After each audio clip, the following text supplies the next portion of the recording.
All right, thanks everyone. My name is Dr. Rebecca Mears. Really excited to join you. Joined by Dr. Tony Bartels, who's going to be walking us through the Borrow Better challenge and some of the interesting takeaways that we had from that experience. So thanks for joining, and thanks for those of you that completed the challenge as well. We've also got Jordan Ben-Shia here, who's going to be helping with some of our drawings throughout the evening. We've got some great prizes to give away for those that completed the challenge, and some really great information to review. So let's get started. Just a couple of housekeeping things. We do have the chat available to you. I know Tony's got some questions that he'll be asking throughout that you can use that chat to respond to those questions. And then we also have the Q&A feature. If you have questions for us throughout the presentation, feel free to use that Q&A feature. You can ask questions anonymously, as well as you can upvote questions. So that way, if you see something that you're also wondering, that kind of lets us know those are the most pressing questions to get to live. And with that, I'm going to kick it over to Tony.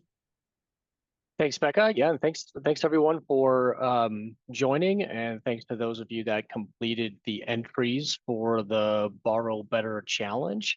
So tonight we're going to kind of review what the Borrow Better Challenge was, cover some of the key takeaways that we saw from you there, what we learned, what hopefully you learned.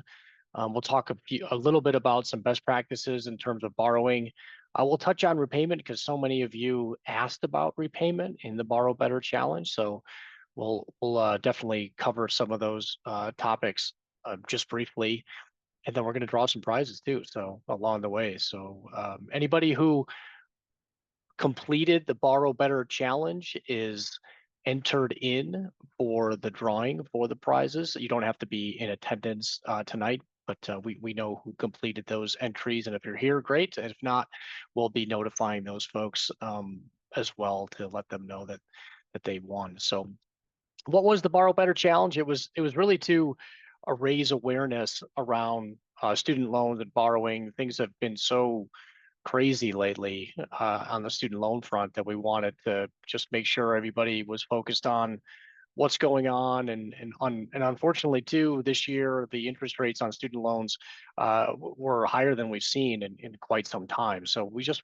wanted to try to raise awareness on borrowing, all of the things that we've learned over the years from helping veterinary students navigate their student loans while they're in school, pass along some of those best practices, and hear kind of what your experience has been from borrowing, and some of the things that you might be doing to offset some of those student loans. So a lot of great stories shared in the Borrow Better Challenge discussion board. So I'll take you over there. This is a link, and we'll make sure that everybody has a link to this presentation as well. But the Borrow Better Challenge lives within VIN.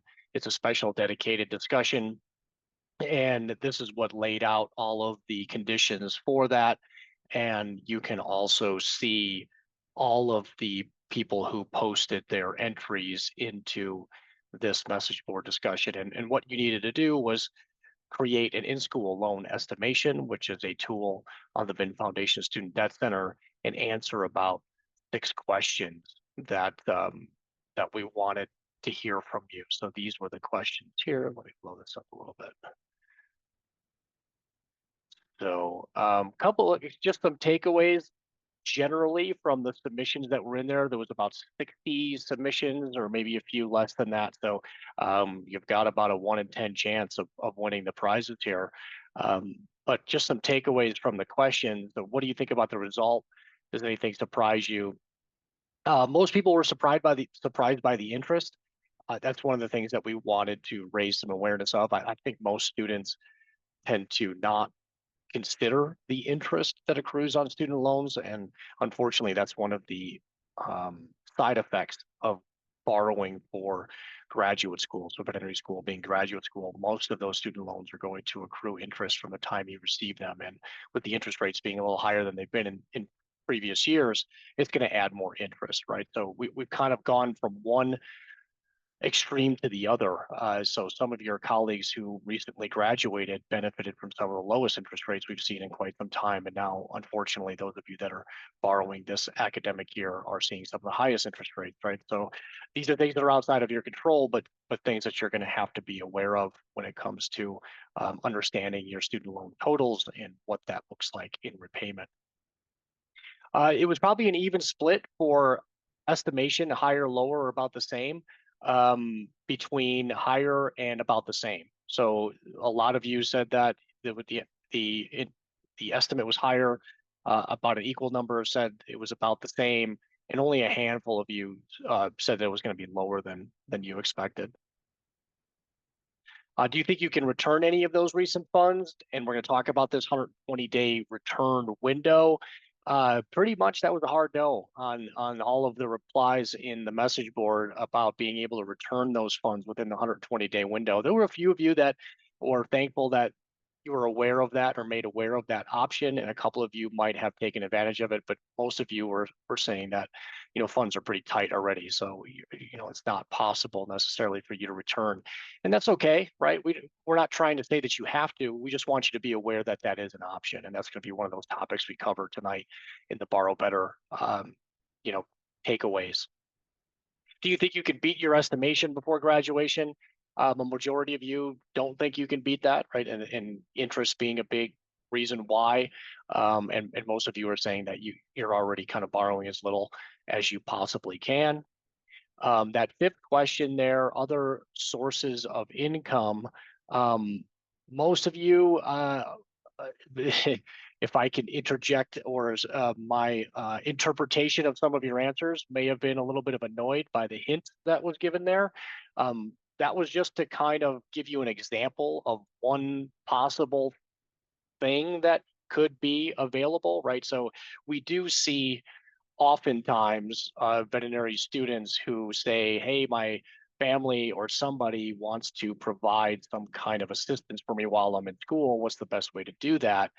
And we want you to be aware that using that upfront and as early in the program as possible is the best use or the best optimization of those funds if they're available, right? Not to presume that everybody has that opportunity, but it does come up quite often, right? And in most of the time, what we see are folks who say, well, my family's planning on giving me a gift at graduation.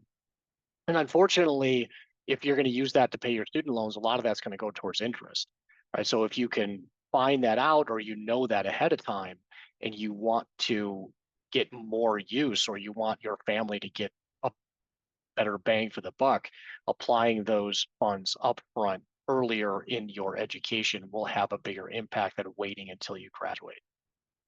But there are other sources too. So those of you that mention part-time gigs, or having some spouse or significant other support while you're there, those are other sources of funds too that can help to reduce the amount that you use in student loans. And we saw some really interesting, side gigs, part-time gigs that people had contributed in terms of ways that they're earning money while they're in veterinary school.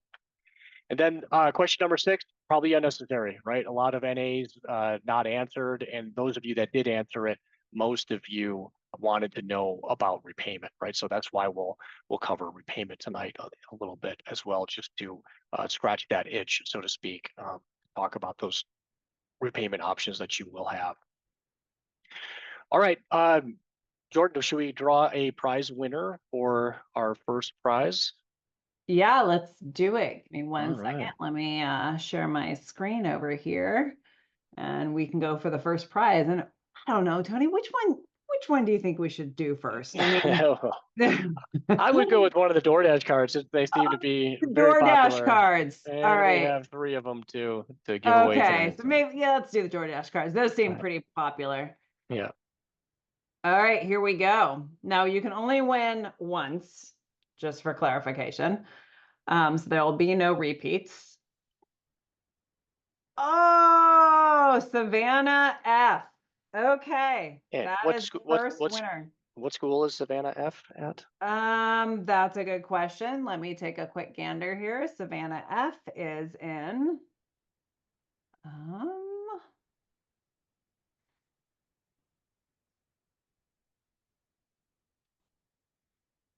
Savannah F is in, I can try to pull it up as well. hold on, I'll get there. I removed all the names. So UA. Arizona. Yep. Great. All right. Very cool. Yeah. So Excellent. congratulations, Savannah F. Look for an email from me, Jordan at VIN Foundation, with additional information about your $100 DoorDash gift card. Cool. All right. And one of the other themes I think I saw in the Borrow Better entries was borrowing just enough for the tuition, which is great, but also I just wanted to draw attention. So it's wonderful. I mean, obviously you have to pay the tuition and fees so you can attend the classes and get your degree and become a veterinarian. But the way that borrowing works for veterinary school is you are also able to borrow your cost of living. And there was a number of you that indicated that you were only borrowing to cover tuition and that covering your living expenses were tight. And that's cool. And that is definitely a good way to reduce the amount of student loan balance you have at graduation. But you certainly don't want to play it so tight that you're either having to put some of your living expenses on a credit card or you don't have an emergency fund in case something comes up, or you're not able to have enough funds to get to your first paycheck after you graduate. So yes, I get it that you want to keep student loans as low as possible, but if you're running up against constraints before you get to the end of the semester and you're leaving student loans on the table, then consider taking some student loans to cover your living expenses too, right? It's not that you should avoid things like that at all costs, right? Your student loans, your federal student loans are the most flexible but annoying debt you'll ever have. So if you're really tight on funds, consider using those and using a budget to take as much as you need to cover those expenses without having to put them on a credit card. Because I do see quite a few students who have credit card debt, and more so recently than I have in the past, right? So of the students that I've met with over the last year or so, I would say about 15 to 20% of them report having credit card debt, and that's pretty high, right? And you should be able to get enough in student loans to cover your living expenses while you're in school, in addition to your tuition and fees. So if you find yourself having to use that credit card too often and you haven't maxed out your student loans, then consider taking those student loans to cover those living expenses because they're way more flexible and less costly than credit cards will be. All right, so just a quick background on why I do this and why I'm so passionate about this student loan repayment issue is mostly because I have a whole bunch of student debt, and my wife, who's also a veterinarian, also has a whole bunch of student debt, and we've also have quite the experience with the repayment system. We graduated what now seems like the dark ages more than 10 years ago, both of us, and we've kind of seen a lot of the ups and downs of student loan repayment, everywhere from the early iterations of income-driven repayment, which is income-based repayment, the changes, the additions, now the subtractions, and pandemic forbearance benefits, and also the SAVE plan, which has been caught up in the courts recently. But all in all, these have all been huge benefits to us. Right. So generally speaking, our federal student loans, whenever there's been some kind of interruption or change, has resulted into a significant benefit to us, either not having to pay interest or not having to make payments and still accruing forgiveness credit, or like now where we don't have any payments or no interest accruing, but we're not earning forgiveness credit. That's fine. As far as I'm concerned, right? I'm not in a terrible hurry to pay back my student loans because they don't really impact our ability to do other things, right? So like to start a family or save for retirement or, buy a home or make other investments that we have. Now we do have to potentially plan for a forgiveness event later on, depending on how all of these repayment options shake out. But that's quite easy in quotes to do as well, because the payments are otherwise lower or in some cases turned off. We can dedicate a specific amount to covering that potential tax that's further on down the road.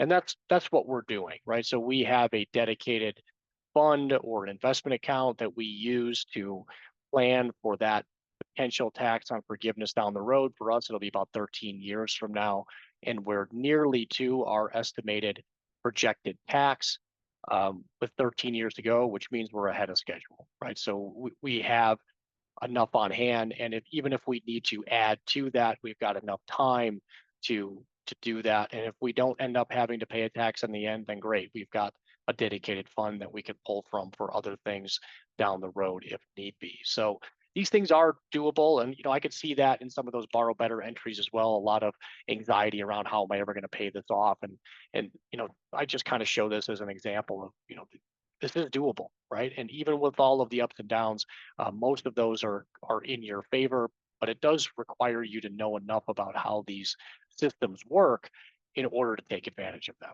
right? And that's where we have the student debt message board folders available to you to ask questions. Just like you posted in the Borrow Better Challenge, those entries, you can post separate threads to ask questions about your specific circumstances as they come up as you're borrowing and working your way through repayment. Oh, I'm going to skip that part, so we'll maybe come back to that later on.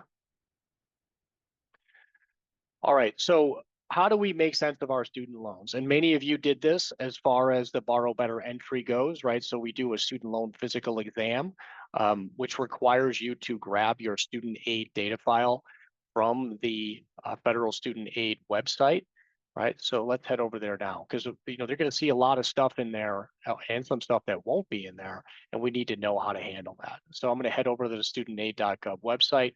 They've been making a lot of changes in here. Sometimes it lets me in, sometimes it doesn't, depending on the status of the website. We'll give it a go here this evening to see if it works.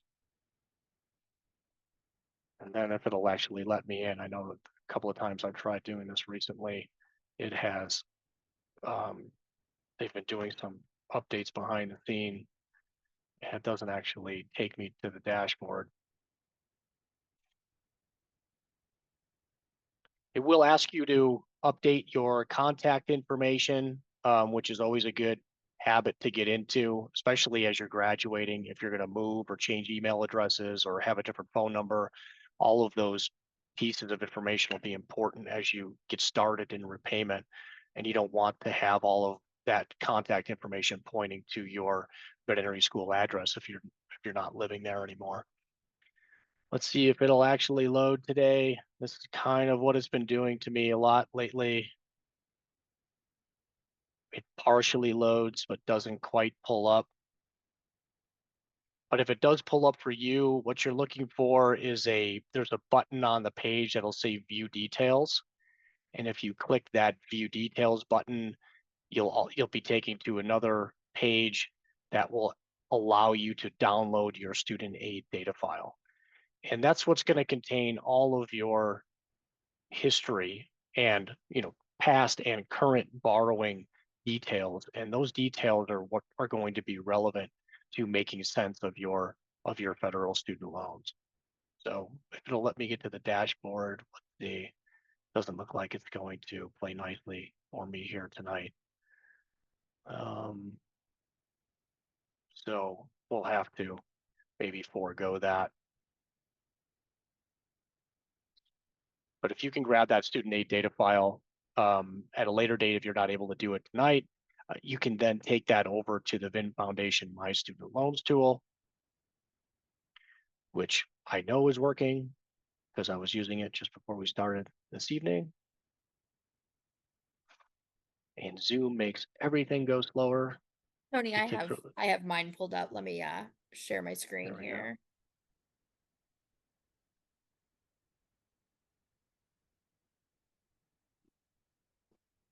All right, you should be able to see that now. So this is that dashboard that Tony was talking about. You can see my student loans. Actually, oh, there we go. Is it working now? Now it is, yeah. There we go. Yep. So that's that dashboard that Tony was talking about. That's my student loan balance there. We're going to click this view details button, and that's going to take us here to the next screen. Watch, this one won't work now. Yeah, right. There There we it goes. go. And I'm looking for that download my A data button right there, which is going to download that text file, which is super helpful. And you can take that to that My Student Loans tool that Tony's going to share with you. Cool, thank you. Yeah, of course. All right, so back to the VIN Foundation My Student Loans tool. Again, if you were doing the Borrow Better entry, you all would have had to gone through this. And since you're all students and still borrowing, you're going to use this middle box. And I'm going to upload a couple of examples I have here. This is an entry from a first year Tufts student, right? And we can see it'll show you the current student loans that you have. We can see that they've had quite a history with the Federal Student Loan Department of Education here. We've got a number of student loans over time, but it looks like they've been consolidated maybe right before they started veterinary school. And then we can see the veterinary school loans for this first year student that they've received so far. I can look at the loan types, right? I'll see direct unsubsidized loans. Here's that consolidated loan. There's a subsidized component, an unsubsidized component. So subsidized meaning that it will not accrue interest while you're in school, as we're seeing here. The unsubsidized loan will accrue interest. It looks like it just hasn't reported any just yet.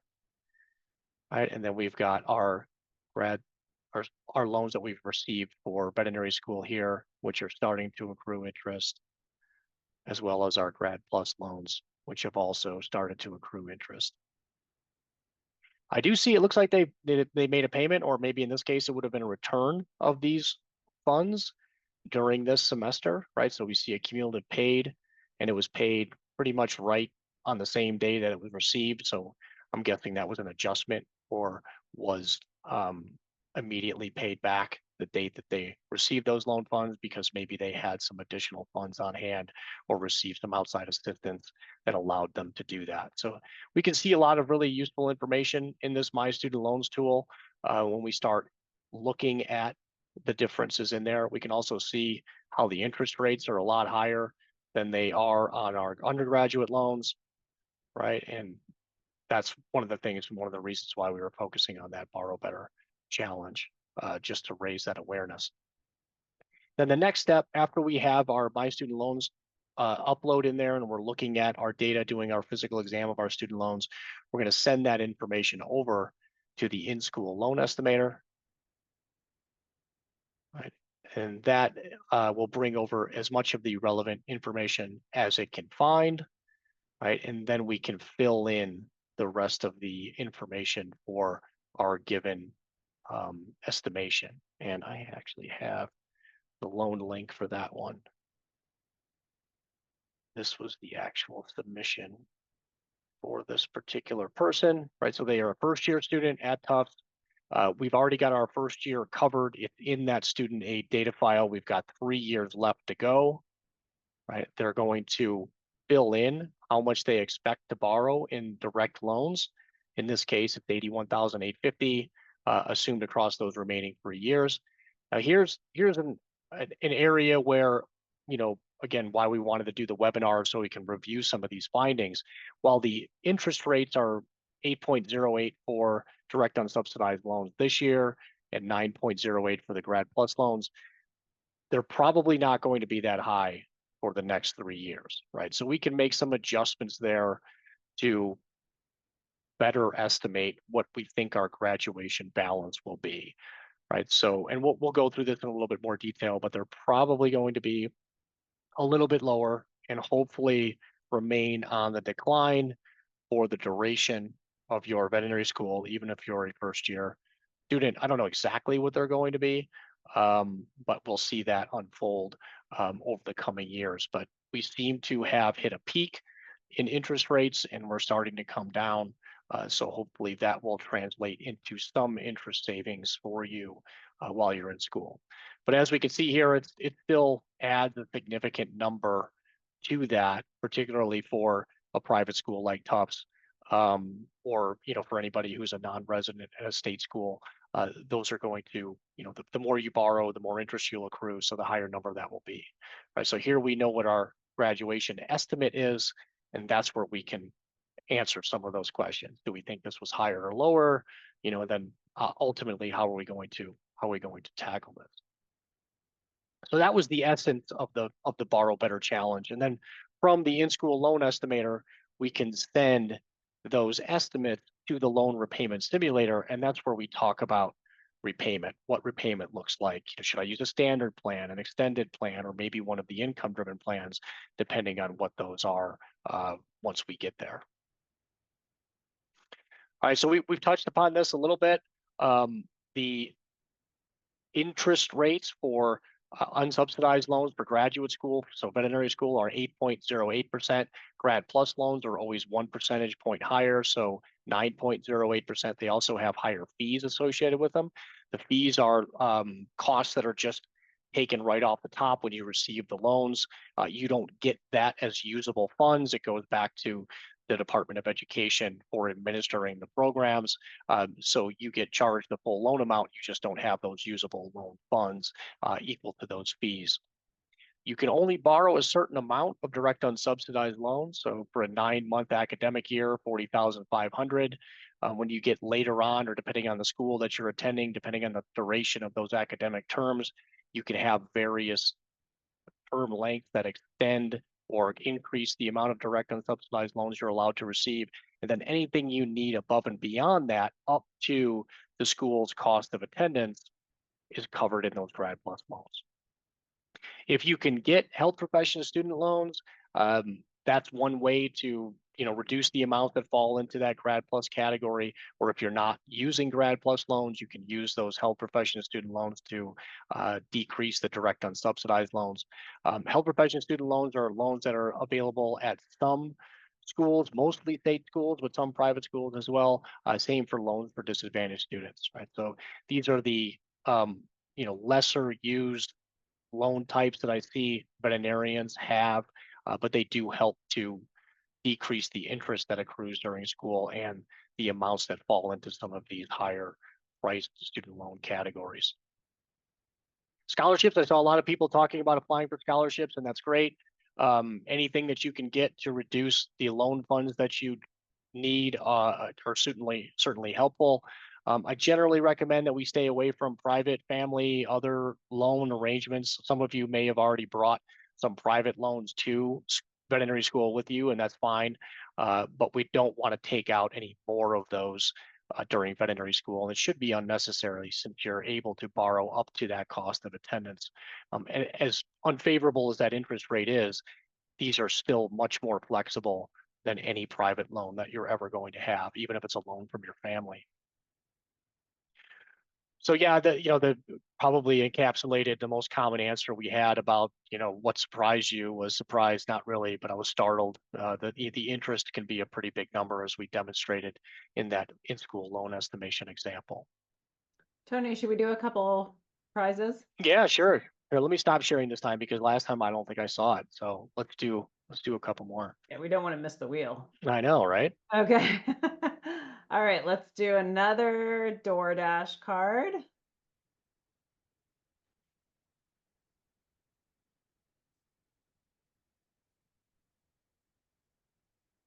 Ooh, it's so close. Anisha. Hopefully I'm pronouncing that correctly. If not, apologies. Okay, and then I would say let's do one more. Sure. And Anicia's at Lincoln Memorial. She's a 2027, class of 2027.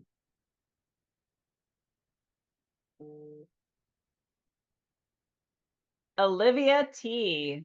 All right. Olivia is a first year at Washington State. Woo! All Woo, right. woo, at Pullman, right? Great. Yep. So Excellent. 2028. Awesome. Okay. I'll stop So sharing. So we've got, those are our 3 DoorDash cards. Next up, we all have right. Yeti mugs and Rumples. Very cool. All right. Oh, and I already gave you guys the answer to this one. This was going to be one of my chat polls, but your interest rates, I was way more confident about this a couple of weeks ago. I'm going to say should be lower. So we've seen your student loan interest rates are based on the 10-year U.S. Treasury. you know, of course, as all things finance can do, when after the Fed cut interest rates a few weeks ago, everybody expected interest rates to go down, even on things like the 10-year US Treasury. However, for reasons outside of the scope of this discussion, those have actually gone up since since they cut interest rates. Now, I think eventually they will stop increasing and will probably start to come down. Hopefully, that will be by the time that those interest rates are set. But whatever this yield is, whatever this number is in late May or early June of next year will set the interest rates that you'll have for your student loans that subsequent fall semester, right? So right now, 4.25, they're going to add 3.6 to it. So it would be 7.85 on the direct unsubsidized loans and 8.85 on the Grad Plus loans. Those are still less than what you borrowed for this academic year, but still not as low as I thought they would be. So hopefully we'll get there by the time that those interest rates get set for the next academic year. All right, so what can you do between now and when you graduate to borrow a little bit better, right? And this is probably one of the most common things that people say that they're going to do is maybe I'll, with my job, I'll start paying some of the interest that's accruing on my student loans. What do you guys think about that? Do you think that's a good idea, bad idea? Not really sure. Why don't you throw some ideas in the chat there on what you think about using your part-time job or side gig income to pay towards your interest on your student loans.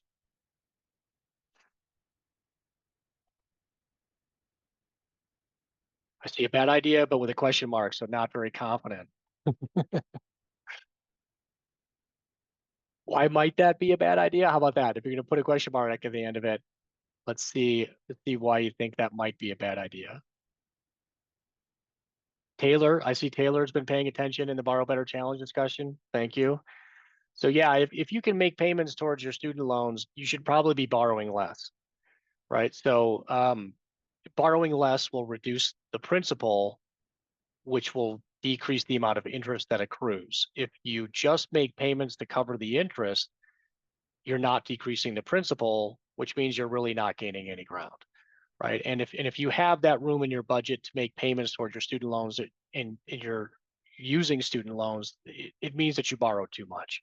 So borrow less and you'll have less interest that accrues and you'll have less to manage when you graduate and enter repayment. So it's not a great idea to use your side gig income while you're in school to make payments towards interest. So how can you borrow a little bit better, right? So the first step is having a budget, right? So the dreaded B word. If you can't manage what you don't measure, right? So if you're not, even if you don't have a whole lot of income or no income, maybe all the income is coming from student loans, that's fine. That's still a source of income for now. But you also have expenses. Everybody has expenses, right? So you're going to have to measure what those expenses are, and you'll see some trends emerge, right? So you'll have an idea of what those expenses are each month that you're in school and how much you're going to need to cover those expenses. The way that you get your student loans, right? So if you're using student loans above and beyond tuition and fees to cover your living expenses, those loans that you take first go to the school to cover those tuition and fees and any direct costs that the school, charges you, like health insurance or any other supplies that they may require you to have. But if there's an amount left over, they're going to give you essentially a refund to cover those living expenses, right? So take that amount, open up a high yield savings account, transfer those amounts into that high yield savings account so it earns at least some interest. And then using your budget, you can transfer those funds back over to your spending account to cover those expenses, right? And that should help to control your spending a little bit.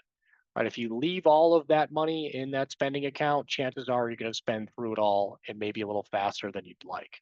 Right, but if you set up a little bit of barrier and also put some of that money that you don't need right now, but you'll need towards the end of the semester, let it earn some interest, you'll see that it'll also help to control some of your spending. It also gives you a little better idea of how much you might have left over at the end of the semester. right? I'm not saying that you will, I mean, but you may, right? And if you do, then you have the ability to return funds, and you have a 120-day window from the time you receive loans to return amounts that you borrowed in excess of what you needed. And if you return those funds, it'll return the interest and the fees associated with that principal amount that you return, right? So rather than making payments towards loans that are older than that 120-day window that are accruing interest, if you can return those funds during that 120-day window, it'll actually decrease the principal. The problem that most people, the trap that most people fall into is they don't realize that the law determines how your payments are applied, right? You can't choose to make payments towards the principal if there's interest on the loans. And in most cases, there's going to be some interest on those loans, which means those payments that you make are first going to go towards those interests, and not until that interest is gone will any extra payment go towards the principal. And interest accrues every day, right? So it's a really hard thing to catch up on that interest particularly while you're in school. So if you really want to make a dent, you want to return funds that you borrowed in excess of what you needed within that 120-day window. And if that 120-day window expired, so be it. Leave those loans alone, right? It doesn't make a lot of sense to, again, make payments towards interest on loans while you're still borrowing. 120 days is a long time, right? So if you started your semester in mid-August, you've got, almost up through Thanksgiving break here to figure out whether or not you have extra funds that you can return, right? So set yourself a reminder for a couple of weeks from now, just to check in. What does my budget look like? How much do I have left in my account? Can I make it through the rest of the semester before I receive my next disbursement? Is there an amount that I might be able to return? If you don't have an emergency fund, don't be afraid to start an emergency fund with your student loans, right? Emergencies happen even while you're students, and you don't want to have to put those emergency costs on a credit card, right? Your student loans are going to be much more flexible than any kind of credit card debt, right? So if you have to build a dedicated emergency fund and use student loan funds to do so, do it. It's okay, right? And as you're getting closer to graduation, think about some of those extra expenses that you may incur that you might not have in those first few years. So if you've got externships or interviews set up that you might not be reimbursed for, you want to make sure that you're not putting those expenses on a credit card. Then you also have to start thinking about, how am I going to get from veterinary school to my next location and ultimately to that first paycheck, right? So if you need to build up a buffer there and that buffer is coming from your student loans, that's also fine, right? Because your student loans are going to be the most flexible yet annoying debt that you'll ever have. So here's a couple of comments that came from the entries. I am capable of returning what I borrow, but it's difficult for me when I have no one to help me financially. And that's okay, right? We're not saying that you have to do this, right? I just want you to be aware that that option is there, right? So some people, they take everything that's offered to them because they're not really sure how much they need, and that's fine, right? You've got 120 days to figure that out, right? Some of you, as you indicated in that Borrow Better Challenge message board, some of you might receive a health profession student loan a month or two after the semester started, or a scholarship or grant came through later on after you already received your loans. This is why this system is set up this way, because they know it's not perfect, right? You don't get all of the funds all at once, maybe at the beginning of the semester. So you do have that 120-day window that if you receive some outside funds from other scholarships or grants, or a different type of loan that's more beneficial, like a health profession student loan, you can return that equivalent direct loan that's a little bit more expensive and not be penalized for it, essentially. Right? So you've got that 120 days, you won't be charged on that interest or those fees. This was another interesting one. I sold my car, but I'm still debating if using that money for paying off some of it now, because I might need to buy a car later or in case of emergency, right? And those are the magic words there, right? If you sold the car, you don't need the car right now, but you might need it once you get to clinics. Put it in an emergency fund, right? Don't use it to pay your student loans, because one, it's not going to put a dent in your student loan balance, right? It's going to be better used in an emergency fund or as a dedicated car fund for when you might need a vehicle to get to and from clinics when you reach that part of veterinary school. Okay, so this is an example of how you can, work through this, right? So this is an example: cost of attendance, financial aid award from a veterinary student. So let's say the total is 91,000. We can see the tuition, the fees; those are going to be what goes directly to the institution.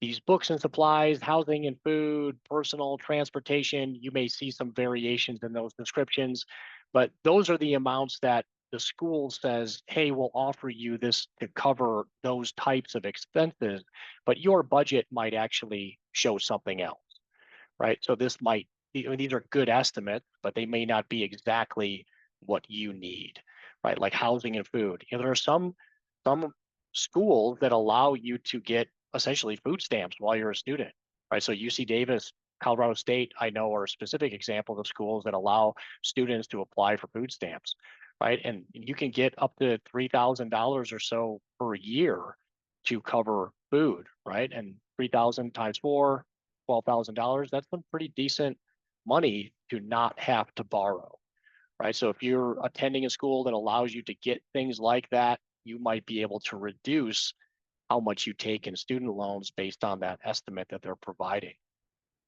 But based on what you accept, right? In this case, this person accepted the full cost of attendance, right? We start to see, here's that 40,500 in direct unsubsidized loans.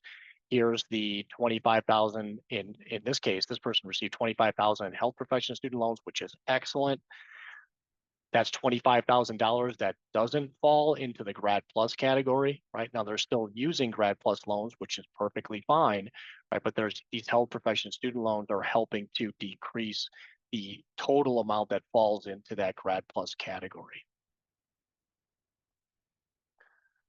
All right, so 29,500 would be in this case would be the amount that gets, I call it refunded, whatever you want to describe it as, the amount that doesn't go to the school and goes back to you to cover those, living expenses. Does your budget actually show that this is required? If so, great, then keep it all, right? That's fine. As long as you know that, right? But if you don't know that, try to figure that out. And maybe you'll find that your budget says, 25,000, right? In which case you might be able to return, $4,500 of these. In this case, make sure you're returning the Grad Plus loans because they're the most expensive of the bunch that you received for that particular academic year. Right, and here's, again, those same comments that came from the borrow better entries. I'm using my loans to cover my living expenses and the budget is tight.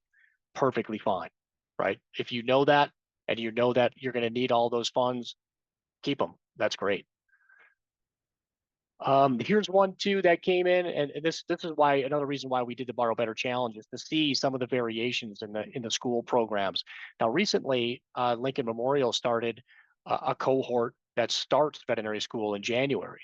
Now, the in-school loan estimator is not set up perfectly to handle that particular circumstance, but I'm going to show you how you can use it to do that. So I've actually got this Lincoln Memorial student as an example in here, but you are able to edit the dates in the in-school loan estimator, and the dates are important to, you don't have to get them exactly right, but the closer you get them, the better the estimate will be, because the time is a main factor in how much interest is going to accrue, right? So if I upload another example I have, this is a second year student at Lincoln Memorial who started in that January timeframe, right? Here's the amount of student loans that they have so far, right? And I'm kind of going through, I'm doing my physical exam. I see the principal. In this case, we've got a little bit more interest, again, because the higher amount that you borrow, the more interest you're going to have. Here's the weighted average interest rate across all of the different loans. If I sort these by date, you can see we've got quite the portfolio, right? And each of these loans has a little bit different interest rate. Those older loans typically have a lower interest rate, particularly if they were used for an undergrad education. And then we get up to present day here, where the loan amounts are at a little bit higher interest rate, right? So now I'm going to pull up the in-school loan estimation that they ran. And in this case, we can change the start date, right? So I know that they started this program in, I think it was January 15th of 2023, right? So we'll pick the 16th here because it's on a Monday, right? If I do that, and this is about right for their estimated graduation date, although I have some questions about how that works at that new for that new cohort at Lincoln Memorial. I know that based on where they are now, they have about 2 years left to borrow, right? So I can put that, I can change that drop down to configure the in-school loan estimation so it works a little better.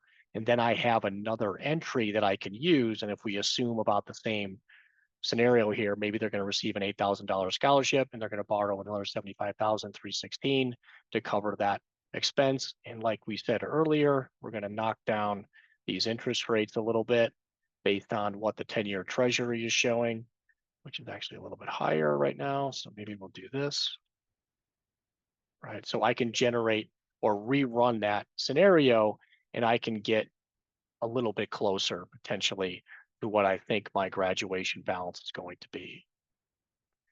Right. So we could tweak that. And, again, just to show you guys that, if you can guess at what your program start date is, or that first date that you received that loan, and about what your graduation date is and how many years you have left to borrow, you can alter those inputs in the in-school loan estimator to make those estimates a little bit tighter. All right, should we do another prize? Absolutely. Let's do it. Let's do one of the Yeti mugs. Yeah, I think maybe we should do couple depending on timing. Yeah, sure. You If you tell want to me. do, let's just do the one for now, and then Okay, can you see my wheel? I can see your wheel. Okay, let's do it.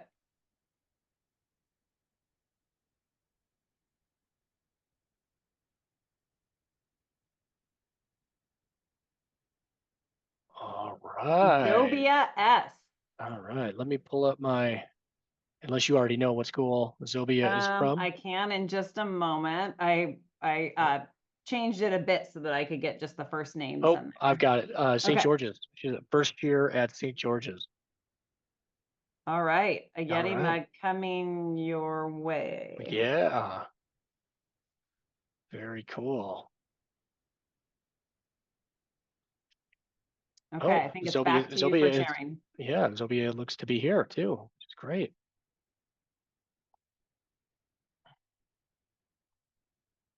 Okay. So any questions on in-school loan estimator or anything that jumped out to you all from that exercise, those of you that participated in it that either wasn't clear or things that you'd like some clarification on, either on the My Student Loans tool or the in-school loan estimator? Feel free to put those in the chat or in the question and answer thing.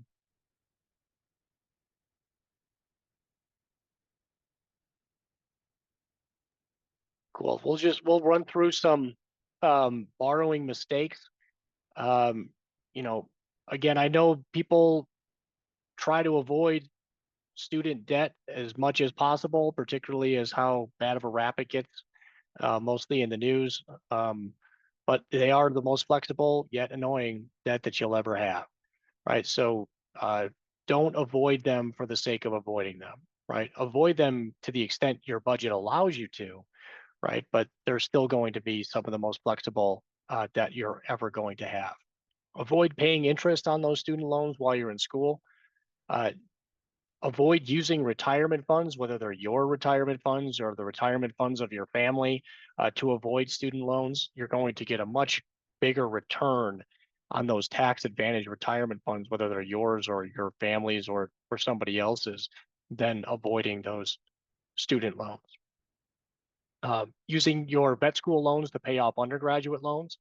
So the examples that I showed you tonight, both of those cases have undergraduate student loans, right? But you'll notice in those portfolios that almost all of these loans have lower interest rates than the current loans that you're borrowing, right? It's not going to make a lot of sense for you to take loans at 9.08% and use them to pay down this, this loan that's at 3.86% or 4.29%, right? So that kind of gets back to that same concept of not paying interest on loans while you're in school and still borrowing. If you have the flexibility to pay interest on other loans, then you borrow too much, in which case you should focus more on returning those funds that you borrowed within that 120-day window, of which these are, right? And since these are the most expensive, then you would want to focus on returning those funds instead.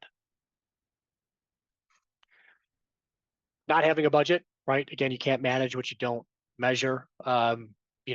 The sooner you get into a good habit of budgeting, the better off your finances are going to be, and the easier it's going to be to maintain that budget and alter that budget as you get through veterinary school and beyond, right? That'll serve you well long term.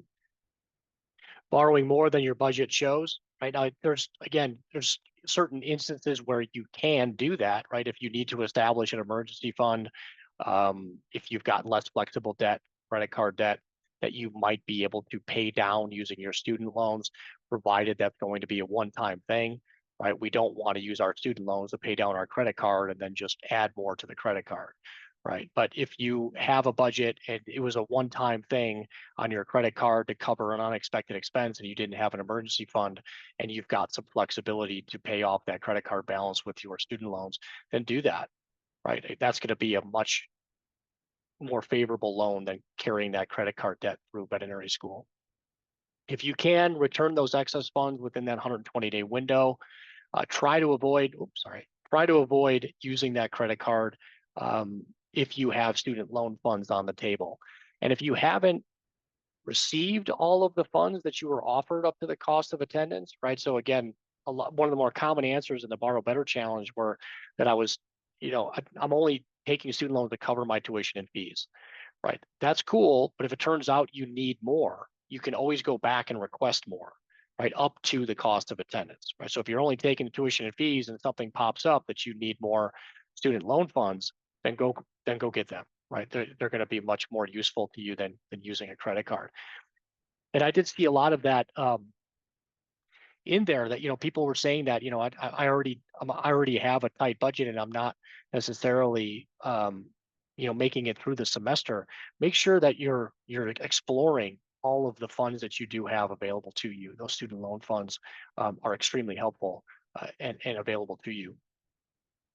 So true or false in the chat, student loan interest compounds.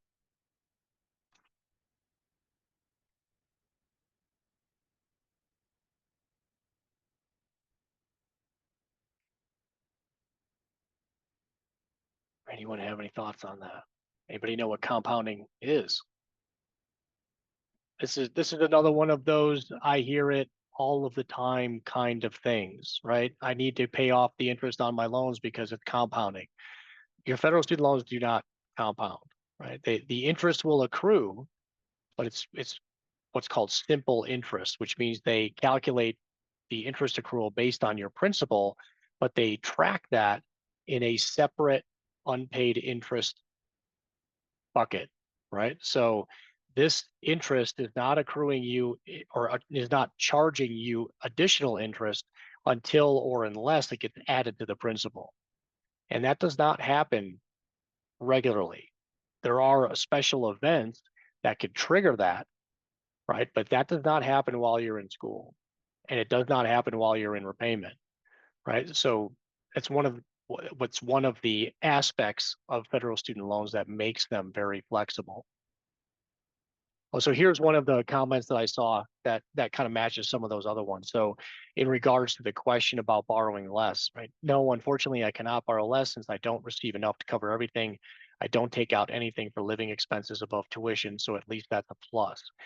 So I don't know that I would consider that a plus, right? It's great if you have enough to get through the semester, right? But if you don't have enough to cover everything, then you may want to consider borrowing some federal student loans to cover your living expenses.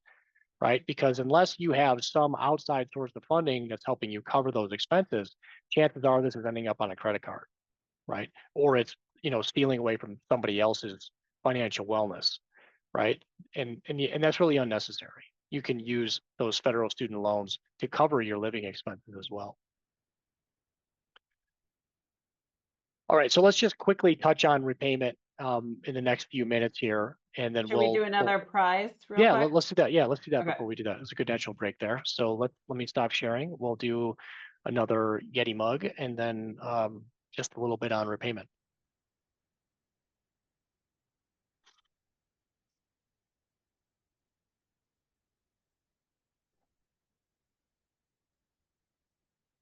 Madison right. W. Madison W. I believe Madison is a Colorado State first year. Oh, your favorite people. Yeah. Very cool. All right. Congrats, Madison. Oh, wrong. Do this one. All right. So when it comes to repayment, and I did see, I saw a lot of anxiety around repayment, and I even saw some things that I've never seen before. Some like, um, I don't know where it comes from. Some misconceptions around student loans, and if you have too many student loans, you might not be eligible for something like public service loan forgiveness. And so obviously we need to squash some of these things, right? So hopefully we can remove some of that anxiety. Although this is not going to be focused. I mean, we can spend a whole nother, and we do spend an entire 2 hours dedicated to repayment, right? So we're just going to kind of scratch the surface here to hopefully alleviate some of that anxiety around the Borrow Better challenge and how you're going to pay this back. But one of the things that makes your federal student loans very flexible are the repayment options that come with them. Now, they are a little bit in flux right now. I'm sure you got, some of the anxiety, I'm sure, is around the court cases around the new SAVE repayment plan, and which has kind of dragged some of the other income-driven plans into there and called into question some of the forgiveness provisions in there. But there still will be income-driven repayment options available to you when you graduate and you go to start repayment. And public service loan forgiveness isn't going anywhere either. So you'll have these options available to you. What they look like exactly, I don't know yet, right? Well, hopefully we'll see before the 2025 class graduates. But there's some details that need to be worked out in the short term before we know exactly what those are. So we can only kind of talk about these things in generalities right now because we don't exactly know what those options are going to look like when you all get to graduation.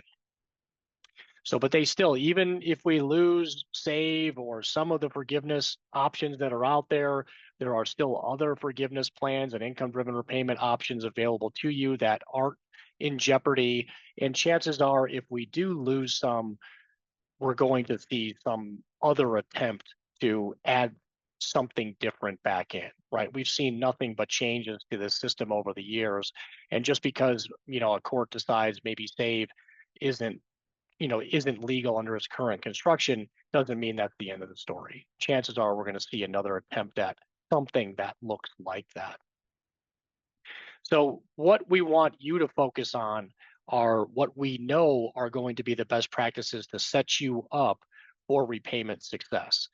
And the single most important thing that you can do before you graduate to make sure you're in the best position to take advantage of these income-driven plans is to file a tax return, right? Whether you need to or not, file a tax return before you graduate. So either in your third or fourth year, file a tax return so you have some kind of tax return on file, because they will always accept the adjusted gross income, which is a measure taken directly from your tax return, as valid income documentation for an income-driven repayment plan, right? And if you can think about why you'd want to do that, most of you are not going to have very robust incomes as a third or fourth year veterinary student, right? So that adjusted gross income number is probably going to show something zero or maybe even a negative number, right? And if that's the case, your payment using an income-driven plan for the first 12 months after you graduate will be very, very low or even zero, right? And it's easiest to get that $0 payment if you file that tax return before you graduate. All right. So yeah, this was a common concern that was posted in the Borrow Better Challenge entry. So wondering if the income-driven plans or public service loan forgiveness will be a thing when I graduate in 2027. What they exactly look like, I don't know, but IBR will definitely be there, right? So there are two different versions of income-based repayment. Those are going to be there. They're kind of in case of, Uber emergency, break glass, everybody can fall back to IBR. Because those are written into law and nobody's challenging those particular provisions in those plans. Same with public service loan forgiveness, written into law, part of the master promissory note that you sign when you take your student loans. Those aren't going anywhere. So you will have those options available to you.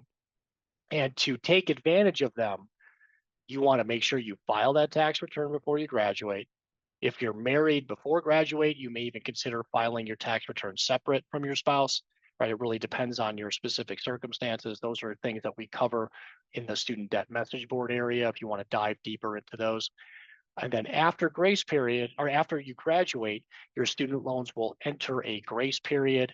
And that's important. Once your loans are in that grace period, you can then start to work with them, right? And for most of you, it will make the most sense to start a direct consolidation loan, right? So it's a different type of federal student loan that allows you to take all of the other loans that you've accumulated from the Department of Education and combine them into a single loan called a consolidation loan. Consolidation allows you to end your grace period early, which is extremely beneficial to help you get that payment that's very low or zero for the first 12 months of repayment. And with that consolidation application, you'll be able to apply for one of those income-driven repayment options, right? So whether or not, it's SAVE or Pay As You Earn or something else, or maybe even IBR, that will be what you're looking to use. Most likely, you're going to want to consolidate, particularly if you have health profession student loans or loans for disadvantaged students, because that will allow those types of federal student loans to also be included in your income-driven repayment plan, as well as public service loan forgiveness. So there were many of you too that asked about, well, how am I going to navigate this if I'm going into an internship or residency? Same thing applies, right? These income-driven plans, as the name implies, your payments are a function of your income.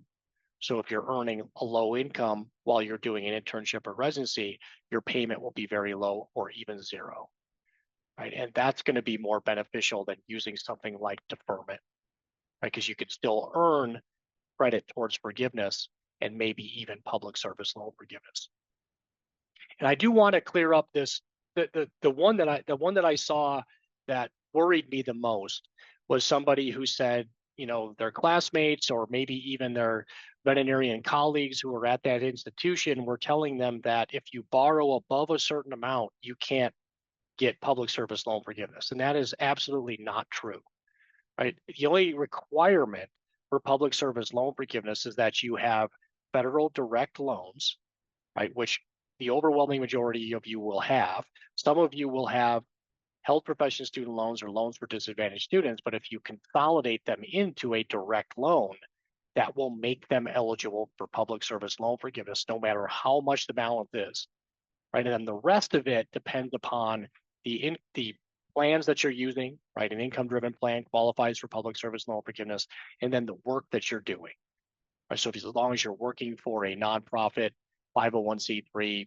federal, state, tribal organization, that will be eligible. So internships at an academic institution will be eligible for public service loan forgiveness, as long as all of those loans you have are direct loans and they're using an income-driven repayment plan, right? Regardless of the amount that you have.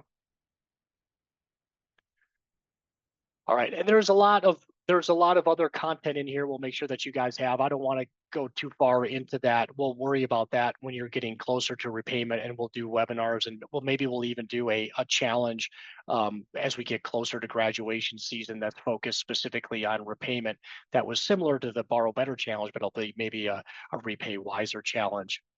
But just to kind of maybe take the edge off a bit, the secret to student loan repayment, you will pay your balance to zero one way or another. You'll either earn enough to make payments that will extinguish that balance in a reasonable amount of time using a reasonable percentage of your income, or you'll reach forgiveness.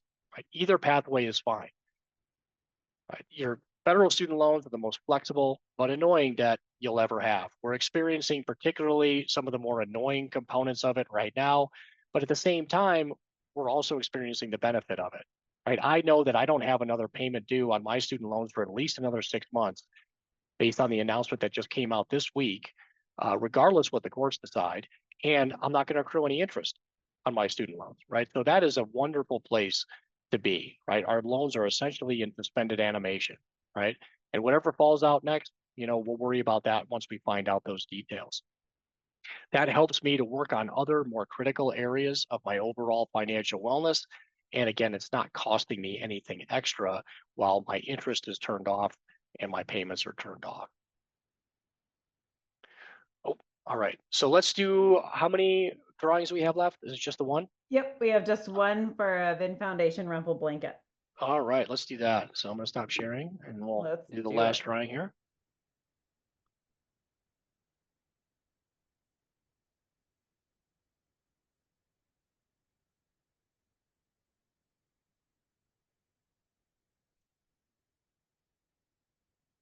All Grad right. okay. Okay. Who is, let's see, I can find Gretel in here. My list, I've got Edinburgh, so a 22 class of 2026. Nice. Congratulations, Gretel. All right. So home stretch here. Any other questions that you guys have? Any questions about the student debt message board area or the VIN Foundation student debt center tools? Again, we were really trying to get you to focus on borrowing, which is the VIN Foundation My Student Loans tool and the in-school loan estimator. And then if you're feeling bold for extra credit, you can head to the loan repayment simulator. But because of all the uncertainty around which repayment options are going to be available when you graduate, it's a little bit early to use the loan repayment simulator at this point. But by the time you get closer to graduation, we should have a little more clarity on what those repayment options are going to look like. All right. Jake asks, how does recertifying annually work on an income-driven repayment plan? Is it as simple as uploading tax returns to your loan servicer per year? Yeah, so it's a great question. So when you're using an income-driven repayment plan, you provide income documentation, and that can either come from your tax return, or if your tax return for some reason has a higher number than your current income shows, you can also use your current income through either pay stubs, or if you don't have a job, you can check a box that says I don't currently have any taxable income, and that will satisfy the income requirements.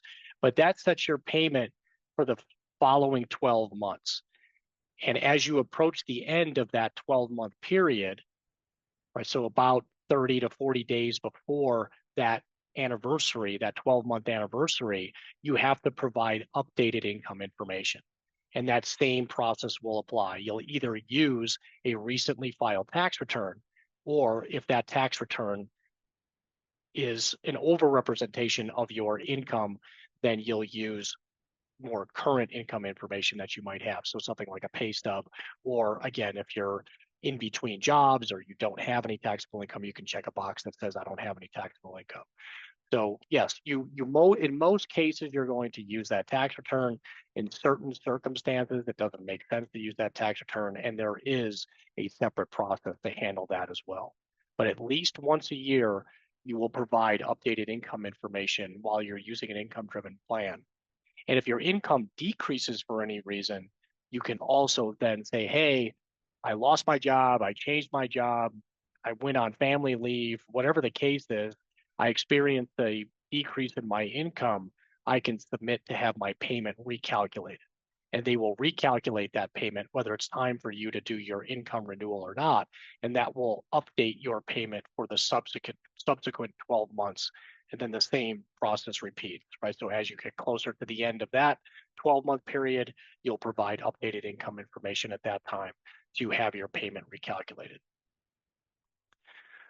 Maggie asks, is it better to file separately if married and on an IVR plan?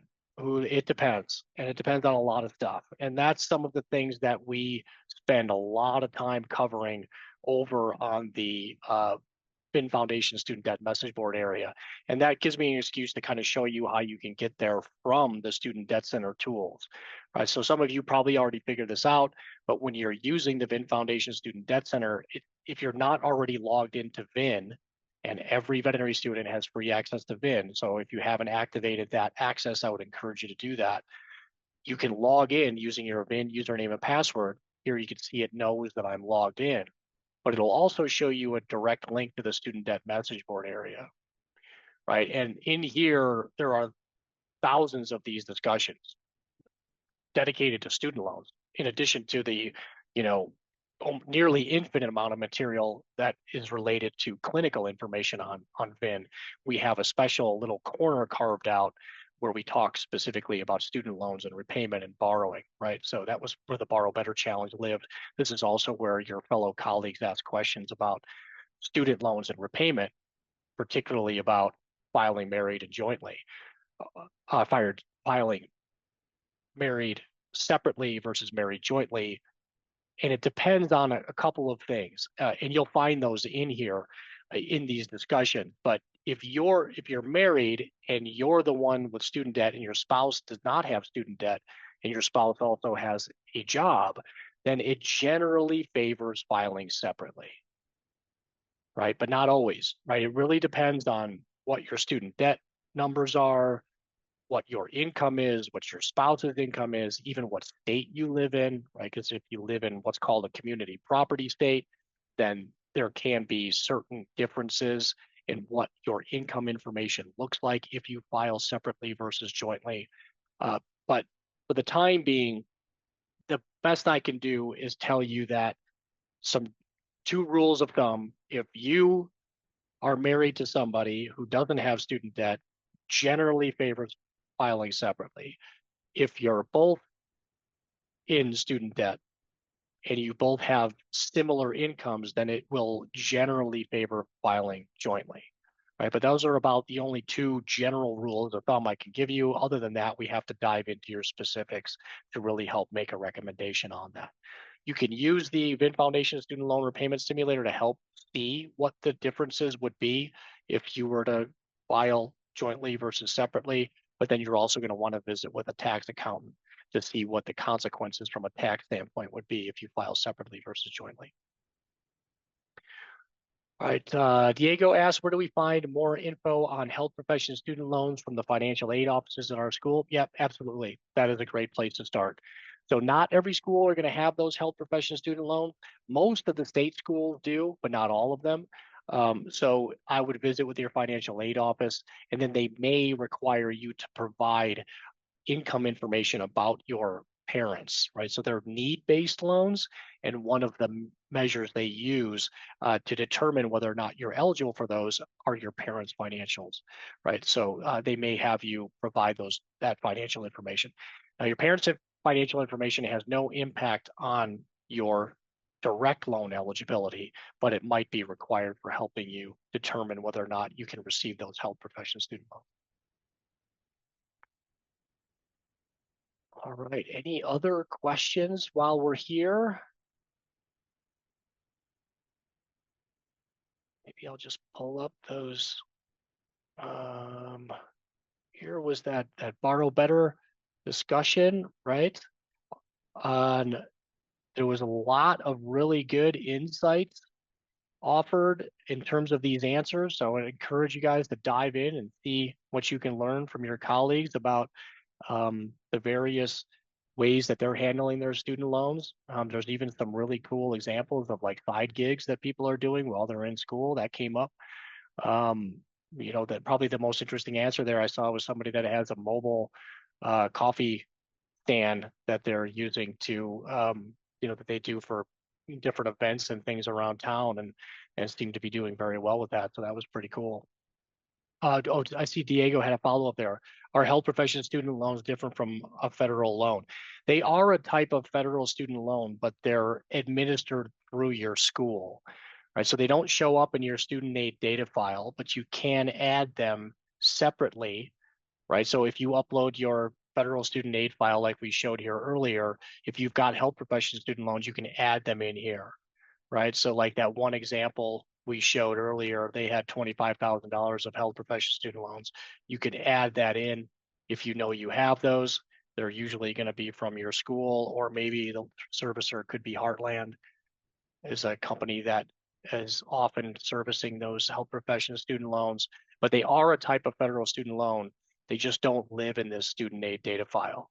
Right. So if you know you have those, you can add them, you can account for them in your My Student Loans tool, but they are eligible to be consolidated into a direct consolidation loan, which will then make them a direct loan and then eligible for the income-driven plans, eligible for things like public service loan forgiveness. So that's what makes those health professions student loans and loans for disadvantaged students that are very similar, so advantageous if you can get them.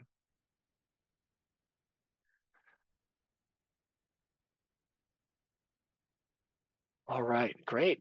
Well, thank you everyone for attending, and congrats to the prize winners. Thank you, Becca. Thank you, Jordan, for helping to facilitate. And we look forward to doing some future challenges.